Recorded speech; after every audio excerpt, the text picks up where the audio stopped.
नमस्कार साथियों, स्वागत है आपका भी NK24 यूट्यूब चैनल पे बहुत बहुत। साथियों, हमारे युवराज अग्रवाल जी हैं, मेरे मित्र हैं, उनसे मेरी पर्सनली बात हो रही थी। तो उन्होंने आज कहा था कि आज थोड़ा सा सत्यम घोटाला जो हुआ था, जिसे SK2 घोटाला के नाम से जाना जाता है, उसको थोड़ा सा आज एक्सप्लेन कीजिए। क्यों मैं पर्सनली उनसे इतनी देर नहीं समझा पाता, तो मैंने सोचा कि क्यों ना मैं वीडियो बना दूँ, उस वीडियो के माध्यम से सभी लोगों को पता चल जाए। देखो क्या है साथियों, जो SK2 घोटाला है ना, उसको उस सत्यम घोटाला सत्यम कंप्यूटर के नाम से जाना जाता है। और जो सत्यम कंप्यूटर है, ये लगभग है 2008 की बात। 2008 में ये घोटाला हुआ था। लेकिन जो इसकी शुरुआत हुई थी, वो थोड़ा सा इसके फ्लैशबैक में चलेंगे।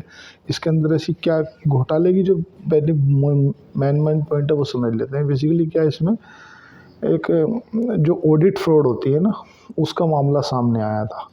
उसने जो रामलिंगम राजू थे ना, इन्होंने क्या किया था कि जो इनके दो तरह के बिल बना रखे थे। एक तो एस कोड का बिल होता था, एक एच कोड का बिल होता था। तो जो एच वाला होता था उसको हाइड कर दिया जाता है, हाइड कर दिया जाता था। एस वाले को ओपनली दिखाया जाता था। जो कंपनी में मेनली ग्रोथ थी, वो थी लगभग 3 से 4% के आसपास, और उसको मोनोपलेट किया जा रहा था। मोनोपलेट करके उसकी 15 से 20% की ग्रोथ दिखाई जा रही थी बैलेंस शीट पे। और जो उससे क्या हो रहा था, जो फंडामेंटल पढ़ने वाले व्यक्ति होते हैं, वो उसका उस हिसाब से शेयर को उठाते थे। अरे यार, कंपनी तो 20% 25% से ग्रोथ कर रही। अब थोड़ा सा इसके फ्लैशबैक में चलते हैं। फ्लैशबैक में चलेंगे तो हो सकता है समझने में आसानी रहेगी। अगर न 2009 में अगर क्राइसिस नहीं आता, तो ये सब घोटाला बाहर भी ना आता। हुआ क्या था कि जो सत्यम कंप्यूटर्स है, ये भारत देश की चौथी सबसे बड़ी टेक कंपनी थी। और 1954 की बात है। उस समय पे ये किसान के घर में जन्मे थे। नाम था रामलिंगम राजू, है ना। अब इन्होंने MBA की डिग्री हासिल की, MBA की पढ़ाई की। उसके बाद में इन्होंने होटल मैनेजमेंट में भी अपना बिजनेस, एक कपास की फैक्ट्री डाली, है ना, कपास की। और एक इन्होंने रियल एस्टेट की एक मेटल करके एक कंपनी नाम डाली, मेटास करके एक कंपनी थी, वो रियल एस्टेट में डाली। अब आते हैं 1987। 1987 में इन्होंने एक IT सेक्टर में हाथ हाथ आजमाया, और IT सेक्टर में इन्होंने 20 कर्मचारियों के साथ में एक कंपनी की शुरुआत की। 1991 में ये अपनी कंपनी का IPO लेके आ गए थे। और उस समय पे कंप्यूटर की एक लहर सी चल रही थी, क्योंकि उस समय कंप्यूटर एक देश की ज़रूरत थी। तो ये उस समय 17 गुना सब्सक्राइब भी हुआ था। ये 1991 में जब ये अपना IPO लेके आए थे, तो 17 गुना ओवर सब्सक्राइब भी हुआ था। हम कर रहे हैं सत्यम कंप्यूटर की बात। अब ये आते हैं 1995 के बाद। 1995 में क्या हुआ था कि जो आंध्र प्रदेश के जो CM थे, चंद्रबाबू नायडू, उन्होंने बहुत सारे इंसेंटिव भी दिए थे। इंसेंटिव क्यों दिए थे? क्योंकि वो चाहते थे कि हैदराबाद को IT का एक बूम बनाया जाए। जैसे बेंगलोर है, ऐसे ही हैदराबाद को बनाया जाए। तो उन्होंने काफ़ी इंसेंटिव भी दिए थे। उससे क्या है, इनको कंपनी को और अच्छा, इनके लिए काम करने के लिए और अच्छा स्कोप बढ़ गया था। अब आती है सन 2000 की बात। अगर 2000 की बात करें तो साथियों, 2000 में हुआ क्या था कि ये देश की चौथी सबसे बड़ी कंपनी बन गई थी। इन्फोसिस, विप्रो, TCS और सत्यम कंप्यूटर चौथे नंबर पे आती थी। देश की सबसे बड़ी कंपनी ये बन गई थी। ये 2000 की बात है। अब थोड़ा सा आगे चलते हैं। इसमें हुआ क्या कि जो रामलिंगम राजू जो थे ना, इनकी एक फ्रॉड बाहर आता है 2008 में। इनको वर्ल्ड बैंक ने एक खबर आती है। हुआ क्या था, थोड़ा सा इसको बिल्कुल मैं सोचता हूँ कि बिल्कुल आपको इतने एक्सप्लेन करके समझाया जाए कि आप बिल्कुल ओपनली समझ जाओ। एक इब्राहिम ने एक मैनेजमेंट को मेल डाला, जो कंपनी के बोर्ड ऑफ डायरेक्टर होते हैं, उनको मेल डाला। उस मेल में ये बताया कि कंपनी में ऐसा लग रहा है कि जो कंपनी की बैलेंस शीट है ना, उसको मोनोप्लेट किया जा रहा है। ऐसा उस मेल में लिखा था। तो उसमें जो सत्यम थे, ये रामलिंगम राजू जो थे ना, वो अलर्ट हो गए। ये बेसिकली पैसा कैसे कमाते थे इसको भी थोड़ा सा मैं बताऊंगा। उससे अलर्ट हो गए, हुआ क्या, उसके बाद फिर जो वर्ल्ड बैंक ने इनको 23 दिसंबर 2008 को इन पर 8 साल के लिए प्रतिबंध लगा दिया वर्ल्ड बैंक ने, क्योंकि बोला हमें ऐसा लग रहा है कि इनको कुछ गड़बड़ है, इसलिए इनको प्रतिबंध किया जाता है 8 साल के लिए। ये है 23 दिसंबर 2008 की बात। फिर उसके बाद इनको रामलिंगम राजू जी को अरेस्ट कर लिया गया। सीबीआई की जांच बैठा दी गई। तो एक समय हुआ करता था जब इनकी कंपनी का शेयर लगभग 510 पे हुआ करता था और वो लगभग 10 रुपये के आसपास में आ गया था। अब हम समझते हैं कि ये पैसा कमाया कैसे, इन्होंने फ्रॉड क्या किया। ये क्या करते थे, अपनी कंपनी का 20% प्रॉफिट दिखाते थे, 20% की CAGR compounded annual growth rate के हिसाब से उसमें प्रॉफिट और पैट और ये मैनेज करके चलते थे। और उससे होता था क्या, कंपनी के शेयर का प्राइस बढ़ता था। क्योंकि अब तो खैर बहुत डिजिटल हो गया है, अब वो संभव नहीं है। उस समय की बात है लगभग 24 साल पहले। उस समय बैलेंस शीट हाथ से ही बनती थी, कंप्यूटराइज सिस्टम तो उस समय आया ही था, इतना हाई था नहीं।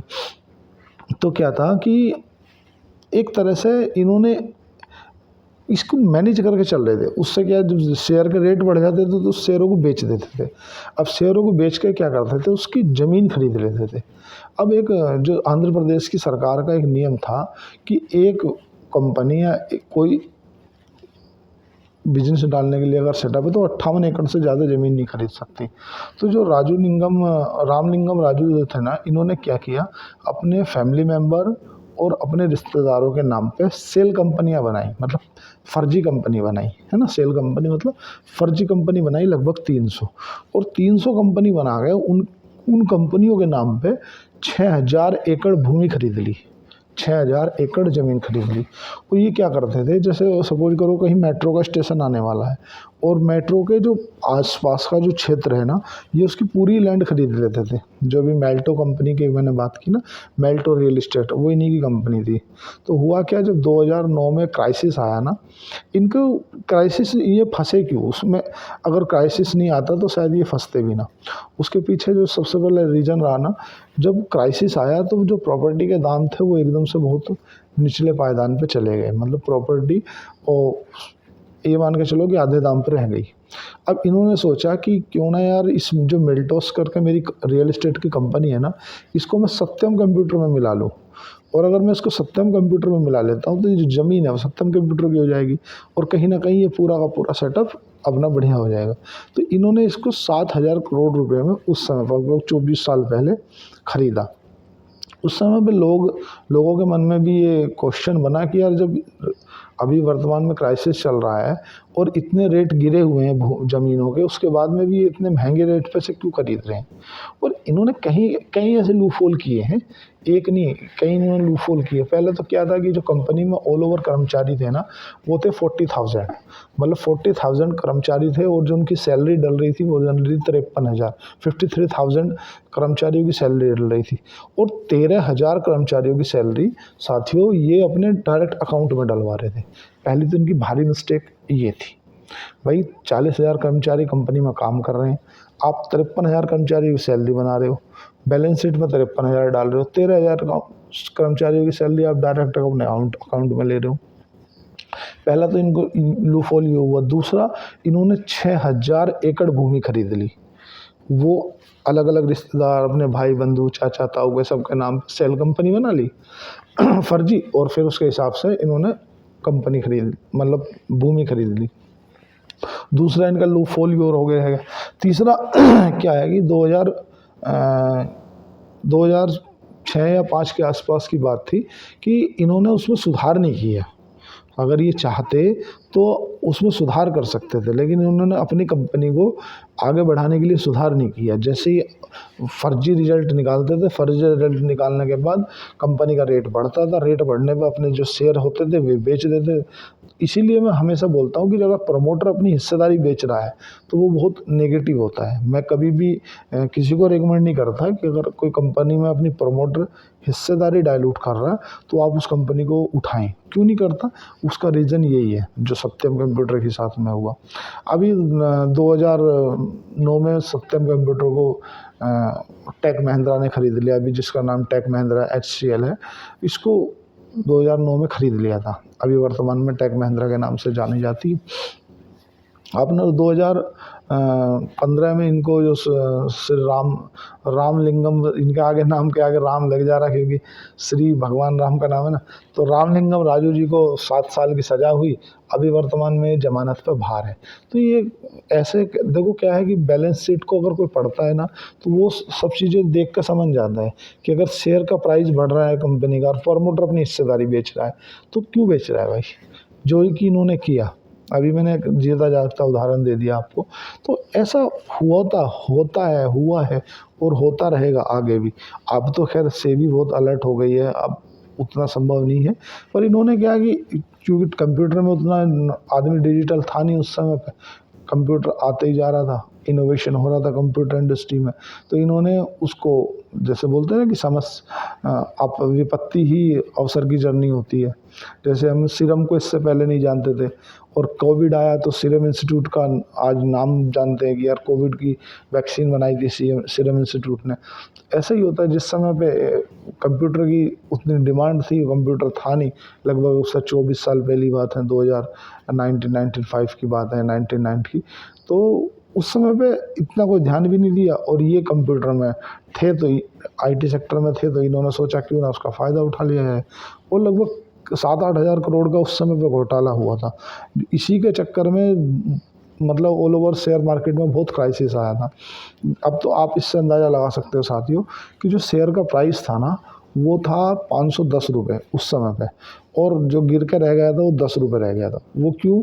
क्योंकि ये घोटाला बाहर आ गया था। और जब वर्ल्ड बैंक ने इनके ऊपर आरोप लगाया तो इनका एक पत्र बाहर आया, उस पत्र में इन्होंने स्वीकार कर लिया कि हम कंपनी की जो बैलेंस शीट है उनमें झोल झाल कर रहे थे और इसलिए हम उसे एक्सेप्ट करते हैं। तो क्या ऑडिट 2 तरह की होती है, देखो ऑडिट में ही मिस्टेक हुई थी इनके यहाँ। ऑडिट क्या ये अपने से लिख लेते थे कुछ भी और उसे अपने ही किसी उससे आइडेंटिफाई करा लेते थे। इसीलिए अब जो है ना, सेबी के जो कड़े नियम हो गए हैं ना कि आप अपनी ऑडिट स्वयं नहीं करोगे, एक CA या अन्य किसी कंपनी का आदमी भी ऑडिट करने जाता है ना। अब जैसे क्योंकि मेरे नाम पे LLP फर्म है तो इसलिए मुझे मालूम है, तो इस टाइप से नियम है। तो साथियों आज के लिए इतना ही। देखो क्या है कि चैनल को लाइक करें, सब्सक्राइब करें, कमेंट करें।